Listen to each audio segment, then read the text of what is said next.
दोस्तों, एक समय की बात है। एक गांव में एक बहुत ही ज्ञानी पंडित रहता था।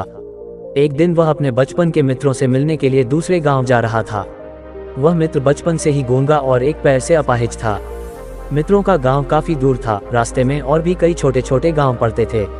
पंडित अपनी धुन में चल ही जा रहा था कि रास्ते में उसे एक और आदमी मिल गया। वह भी पंडित के साथ साथ चलने लगा। पंडित ने सोचा, चलो अच्छा ही हुआ, साथ साथ चलने से सफर जल्दी कट जाएगा। चलते चलते पंडित ने उस आदमी से उसका नाम पूछा तो उस आदमी ने अपना नाम महाकाल बताया। पंडित को यह नाम थोड़ा अजीब लगा, पर पंडित ने नाम के विषय में कुछ और पूछना उचित नहीं समझा। दोनों धीरे धीरे साथ में चल रहे थे। तभी रास्ते में एक गांव आया। तब महाकाल ने पंडित से कहा, तुम आगे चलो, मुझे इस गांव में एक संदेश देना है। मैं तुमसे आगे मिलता हूँ। पंडित ने कहा, ठीक है, और आगे की ओर चल दिया। तभी गांव में खबर फैली कि एक व्यक्ति को भैंस ने मार दिया है। जैसे ही भैंस ने उस व्यक्ति को मारा, ठीक थोड़ी ही देर में महाकाल आ गया। फिर चलते चलते दोनों एक दूसरे गांव के बाहर पहुंचते हैं, जहां पर एक छोटा सा मंदिर बना था। ठहरने की व्यवस्था भी अच्छी लग रही थी। पंडित के मित्रों का भी गांव वहां से दूर था और रात्रि होने वाली थी। तो पंडित ने कहा, रात्रि होने वाली है, पूरा दिन चलते चलते थकान भी लग रही है और भूख भी लग रही है, तो यही भोजन करके आराम कर लेते हैं, सुबह आराम से आगे का सफर करेंगे। महाकाल ने कहा, ठीक है, मुझे इस गांव में किसी को कुछ जरूरी सामान देना है। तुम खाना खा लो और आराम करो, मैं बाद में आकर खा लूंगा। इतना कहकर वह चला गया। लेकिन उसके जाते ही कुछ ही देर में उसे गांव में धुआं उठाना दिखाई दिया और देखते ही देखते पूरा गांव में आग लग गई। पंडित ने आश्चर्य से सोचा, यह महाकाल जहां भी जाता है वहां किसी न किसी तरह की हानि जरूर हो जाती है, कुछ तो गड़बड़ है। लेकिन पंडित ने रात्रि में महाकाल से इस बात का कोई जिक्र नहीं किया। सुबह दोनों ने फिर अपने गंतव्य की ओर चलना प्रारंभ कर दिया। कुछ ही दूर में फिर एक गांव आया तो महाकाल ने पंडित से कहा, आप आगे चलते जाए, मैं कुछ दूर में आपसे मिलता हूँ। मुझे इस गांव में भी कुछ जरूरी काम है, मैं काम खत्म करके आपसे कुछ आगे मिल लेता हूँ। यह कहकर महाकाल जाने लगा। लेकिन इस बार पंडित आगे नहीं बढ़ा, बल्कि वहीं खड़ा होकर महाकाल को देखता रहा कि महाकाल कहाँ जाता है और क्या करता है। तभी लोगों की आवाज सुनाई देने लगी, किसी व्यक्ति को सांप ने काट लिया है और वह मर गया है। ठीक उसी समय महाकाल फिर से पंडित के पास पहुंच गया। लेकिन इस बार पंडित को सहन नहीं हुआ। उसने महाकाल से पूछ ही लिया, तुम जिस गांव में जाते हो वहां कोई ना कोई नुकसान जरूर हो जाता है, क्या तुम मुझे बता सकते हो ऐसा क्यों होता है? तब महाकाल ने जवाब दिया, पंडित जी, आप तो मुझे बहुत बड़े ज्ञानी मालूम पड़े थे, इसलिए मैं आपके साथ चलने लगा था, क्योंकि ज्ञानियों का संग बहुत अच्छा होता है। परंतु आप अभी तक समझ नहीं पाए कि मैं कौन हूँ। पंडित ने कहा, मैं समझ गया हूँ, लेकिन मुझे कुछ शंका है। अगर आप ही अपना उपयुक्त परिचय दें तो मुझे आसानी होगी। महाकाल ने जवाब दिया, मैं यमदूत हूँ और यमराज की आज्ञा से उन लोगों के प्राण हरण करता हूँ जिनकी आयु पूर्ण हो चुकी है। हालांकि पंडित को पहले से ही इस बात की शंका थी, फिर भी महाकाल के मुंह से यह सुनकर पंडित घबरा गया। लेकिन फिर से हिम्मत करके पूछा, अगर ऐसी बात है और तुम सचमुच ही यमदूत हो तो बताओ अगली मृत्यु किसकी है? यमदूत ने जवाब दिया, अगली मृत्यु तुम्हारे उस मित्र की है जिससे तुम मिलने जा रहे हो, और उसकी मृत्यु का कारण भी तुम ही बनोगे। यह बात सुनकर पंडित चौंक गया और सोच में पड़ गया कि सच में यदि यह महाकाल यमदूत हुआ तो उसकी बात भी सही होगी और उसके कारण मेरे बचपन के सबसे अच्छे मित्र की मृत्यु हो जाएगी। इसलिए अच्छा यही होगा कि मैं अपने मित्र से मिलने ही ना जाऊं। कम से कम मैं तो उसकी मृत्यु का कारण नहीं बनूंगा। महाकाल ने कहा, तुम जो सोच रहे हो वह सब मुझे पता है, मगर तुम्हारे अपने मित्र से मिलने ना जाने से नियति नहीं बदल जाएगी। तुम्हारे मित्र की मृत्यु निश्चित है और वह अगले कुछ ही क्षणों में घटित होने वाली है। महाकाल की ऐसी बातें सुनकर पंडित को झटका सा लगा, क्योंकि महाकाल ने उसके मन की बात जान ली थी, जो एक साधारण व्यक्ति के लिए संभव नहीं है। अब पंडित को विश्वास हो गया कि यह महाकाल सचमुच में ही यमदूत है। इसलिए वह अपने मित्र की मृत्यु का कारण ना बने, वह पीछे की ओर मुड़ा और अपने गांव की ओर जाने लगा। परंतु जैसे ही पंडित मुड़ा, उसका मित्र तेजी से उसकी ओर आता दिखाई दिया, जो पंडित को देखकर अत्यंत प्रसन्न दिख रहा था। अपने मित्र के आने की गति को देखकर पंडित को ऐसा लगा जैसे कि उसका मित्र काफी समय से उसके पीछे की ओर आ रहा है। लेकिन वह बचपन से ही गूंगा और पैर से अपाहिज था, इसलिए ना तो पंडित तक पहुंच पा रहा था और ना ही पंडित को आवाज देकर रोक पा रहा था। लेकिन जैसे ही वह पंडित के पास पहुंचा, अचानक ही जमीन पर गिर पड़ा और तुरंत ही उसकी मृत्यु हो गई। पंडित हक्का बक्का होकर महाकाल की ओर देखने लगा, जैसे कि वह पूछना चाह रहा हो कि आखिर क्या हुआ।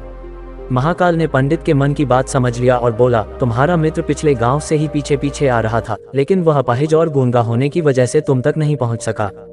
उसने अपनी संपूर्ण ताकत लगाकर तुम तक पहुंचने की कोशिश की, लेकिन बुढ़ापे में बचपन जैसी ताकत नहीं होती, इसलिए दिल का दौरा होने के कारण उसकी मृत्यु हो गई। क्योंकि वह तुमसे मिलने के लिए अपनी सीमाओं को तोड़कर तुम्हारे पीछे भाग रहा था, इसलिए अपने मित्र की मृत्यु का कारण तुम ही बने। अब पंडित को विश्वास हो चुका था कि सचमुच में महाकाल एक यमदूत है और उसका कार्य जीवों के प्राण हरना है। पंडित एक ज्ञानी व्यक्ति था, इसलिए वह यह भी जानता था कि मृत्यु पर किसी का वश नहीं चलता। सभी जीवों को एक न एक दिन तो मरना ही है।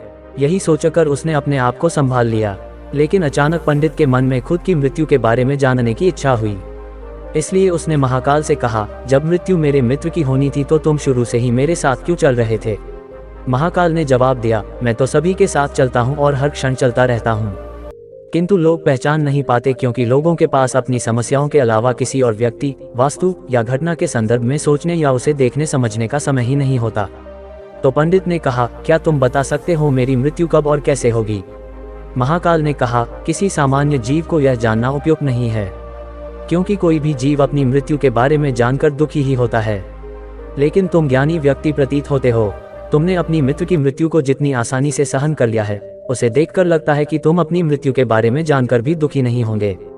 तो सुनो, तुम्हारी मृत्यु आज से ठीक 6 महीने बाद आज ही के दिन किसी दूसरे राज्य में फांसी लगने से होगी। और सबसे हैरानी की बात तो यह होगी कि तुम स्वयं ही खुशी से उस फांसी को स्वीकार कर लोगे। इतना कहकर महाकाल वहां से चला गया, क्योंकि अब महाकाल पंडित के साथ चलते रहने का कोई कारण नहीं था। पंडित भी अपने मित्र की यथाशक्ति कर्मकांड करके अपने गांव चला गया। लेकिन कोई व्यक्ति कितना भी ज्ञानी क्यों ना हो, अपनी मृत्यु की बात जानकर व्यथित तो होता ही है और मृत्यु से बचने के लिए कुछ ना कुछ तो करता ही है। तो ठीक पंडित ने भी किया। क्योंकि पंडित विद्वान था, इसलिए उसकी ख्याति उसके राज्य के राजा तक थी। पंडित ने सोचा, राजा के पास तो कई ज्ञानी मंत्री होते हैं, तो मेरी मृत्यु से संबोधित समस्या का कोई ना कोई हल तो निकल ही लेंगे। पंडित यही सोचते हुए राज दरबार में पहुंच गया और राजा से सारी घटना के बारे में बताता है। राजा ने अपने मंत्रियों को सारी समस्या बताई और उनसे सलाह मांगी। अंत में बहुत विचार विमर्श करके मंत्रियों ने कहा, अगर पंडित की बात सही है तो उसकी मृत्यु भी 6 महीने बाद ही होगी। लेकिन मृत्यु तो तब होगी जब वह किसी दूसरे राज्य में जाएगा। यदि वह किसी दूसरे राज्य में जाए ही ना तो मृत्यु नहीं होगी। मंत्रियों की सलाह राजा को भी सही लगी। इसके बाद पंडित ने रहने की सारी व्यवस्था महल में ही कर ली। राजा के आदेश के बिना उसे पंडित के किसी को भी नहीं मिलने दिया जाता था। लेकिन पंडित कहीं भी जा सकता था ताकि पंडित को ना लगे कि वह राजा के कैद में है। परंतु पंडित डर के मारे कहीं आता जाता नहीं था। धीरे धीरे महीने गुजर गए और पंडित की मृत्यु का समय नजदीक आने लगा। अंततः वह दिन आ गया जब पंडित की मृत्यु होनी थी। उस रात पंडित डर के मारे जल्दी सो गया ताकि वह रात जल्दी बीत जाए और अगला दिन आ जाए, जिससे वह मृत्यु को टाल सके। लेकिन पंडित को नींद में चलने की बीमारी थी और उसे इसके बारे में स्वयं भी नहीं पता था। उसने राजा, मंत्री या किसी और को भी इसके बारे में नहीं बताया था। पंडित अपनी मृत्यु को लेकर बहुत चिंतित था और पिछले कई दिनों से ठीक से सो भी नहीं पा रहा था। इसी वजह से उसे नींद में चलने का दौरा पड़ा। वह उठा और महल से बाहर अस्तबल में चला गया। पंडित राजा का खास मेहमान था, इसलिए किसी पहरेदार ने उसे नहीं रोका और न ही कोई पूछताछ की। अस्तबल में पहुंचकर वह सबसे तेज चलने वाले घोड़े पर सवार होकर नींद में ही पड़ोसी राज्य में चला गया। वह वहां के राजा के महल में पहुंचा और महल के पहरेदार ने भी उसे नहीं रोका। रात्रि का अंतिम प्रहर होने के कारण सभी लोग गहरी नींद में थे। पंडित सीधे राजा के शयन कक्ष में पहुंचा, जहां राजा और रानी सो रहे थे, और वहां जाकर सो गया। सुबह हुई तो राजा ने पंडित को रानी के बगल में सोया हुआ देखा। राजा बहुत क्रोधित हो गया और पंडित को गिरफ्तार करने का आदेश दे दिया। पंडित गिरफ्तार हो गया, लेकिन वह बहुत चौंक गया और समझ नहीं पा रहा था कि वह दूसरे राज्य में और राजा के शयन कक्ष में कैसे पहुंचा। राजा ने पंडित को दरबार में पेश करने का आदेश दिया। कुछ देर बाद पंडित को देखते ही राजा इतना बबूला हो गया कि उसने पंडित को फांसी देने का हुक्म सुना दिया। फांसी की सजा सुनकर पंडित कांप गया, लेकिन फिर भी उसने थोड़ी हिम्मत जुटाकर राजा से कहा, महाराज, मैं नहीं जानता कि मैं राजमहल तक कैसे पहुंचा और आपके शयन कक्ष में कैसे आया। मुझे यह भी नहीं पता कि आपके पहरेदारों ने मुझे क्यों नहीं रोका। लेकिन मैं इतना जरूर जानता हूं कि आज मेरी मृत्यु होनी थी और वह होने जा रही है। राजा को यह बात थोड़ी अजीब लगी। उसने पंडित से पूछा, तुम्हें कैसे पता है कि आज तुम्हारी मृत्यु होनी है? पंडित ने पिछले 6 महीने की सारी बात राजा को बताई और बोला, महाराज, किसी भी सामान्य व्यक्ति में इतना साहस नहीं होता कि वह राजा के शयन कक्ष में रानी के साथ सो जाए। राजा को पंडित की बात में थोड़ी सच्चाई लगी, परंतु उसने सोचा कि यह मृत्यु से बचने के लिए कहानी बना रहा है। राजा ने कहा, यदि तुम्हारी बात सत्य है और आज ही तुम्हारी मृत्यु का दिन है जैसा कि यमदूत महाकाल ने कहा था, तो आज तुम्हारी मृत्यु का कारण मैं नहीं बनूंगा। लेकिन यदि तुम्हारी बात झूठी निकली तो निश्चित ही आज तुम्हारी मृत्यु होगी। राजा ने तुरंत अपने 2 सैनिकों को पड़ोसी राज्य के राजा के पास भेजकर पंडित की बात की सत्यता का प्रमाण मांगा। भेजे गए सैनिक शाम तक लौटे और उन्होंने राजा को बताया, महाराज, पंडित जो कुछ भी कह रहा है वह सत्य है। पड़ोसी राज्य के राजा ने पिछले 6 महीने से पंडित के रहने की व्यवस्था अपने महल में की थी। पंडित राजा का खास मेहमान था। कल शाम राजा आखिरी बार पंडित से उसके कक्ष में मिले थे और उसके बाद यह इस राज्य में कैसे पहुंचा इसकी जानकारी किसी को नहीं है। इसलिए पंडित को फांसी देना ठीक नहीं था। राजा के सामने एक नई समस्या थी। उसने बिना पूरी बात जाने ही पंडित को फांसी की सजा सुना दी थी। अगर पंडित को फांसी नहीं दी जाती तो राजा के वचन का अपमान हो जाता। राजा ने अपने सभी मंत्रियों से सुझाव मांगा। मंत्रियों ने सुझाव दिया, महाराज, पंडित को एक कच्चे सूत के धागे से फांसी दी जाए। इससे आपका वचन भी पूरा हो जाएगा और पंडित की जान भी बच जाएगी। राजा को यह सुझाव पसंद आया और उसने ऐसा ही करने का आदेश दिया। पंडित के लिए कच्चे सूत के धागे से फांसी का फंदा बनाया गया। नियम के अनुसार पंडित को फांसी पर चढ़ाया जाने लगा।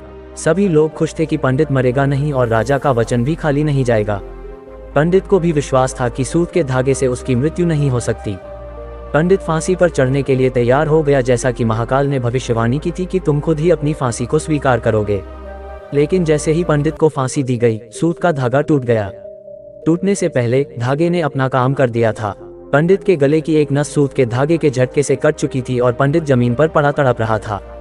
उसके गले से खून की फुहार निकल रही थी और देखते ही देखते पंडित का शरीर शांत हो गया। सभी लोग आश्चर्यचकित थे और पंडित को मरता हुआ देख रहे थे। किसी को विश्वास नहीं हो रहा था कि कच्चे सूत के धागे से भी किसी की मृत्यु हो सकती है। लेकिन घटना घट चुकी थी। नियति ने अपना काम कर दिया था और महाकाल की भविष्यवाणी सच हो चुकी थी। दोस्तों, श्रीमद् भागवत गीता में भगवान श्री कृष्ण ने कहा है, जो होना होता है वह होकर ही रहता है। हम चाहे कितनी भी सावधानी बरतें, कितने भी उपाय करें, लेकिन घटना और उसकी पूरी प्रणाली पहले से ही तय होती है, जिसे हम थोड़ा भी इधर उधर नहीं कर सकते। शायद इसी वजह से ईश्वर ने हमें भविष्य के बारे में जानने की क्षमता नहीं दी है, ताकि हम अपने जीवन को बेहतर तरीके से जी सकें। यही बात पंडित पर भी लागू होती है। अगर पंडित ने महाकाल से अपनी मृत्यु के बारे में न पूछा होता तो वह 6 महीने तक डर डर कर जीने की बजाय बेहतर जीवन जीता। दोस्तों, आप इस कहानी से क्या सीखते हैं, मुझे कमेंट में बताएं। उम्मीद है कि आपको यह वीडियो अच्छा लगा। ऐसी ही और वीडियो देखने के लिए हमारे चैनल को सब्सक्राइब करें। किसी और नई इंटरेस्टिंग वीडियो के साथ फिर मिलेंगे। धन्यवाद और नमो बुद्धाय।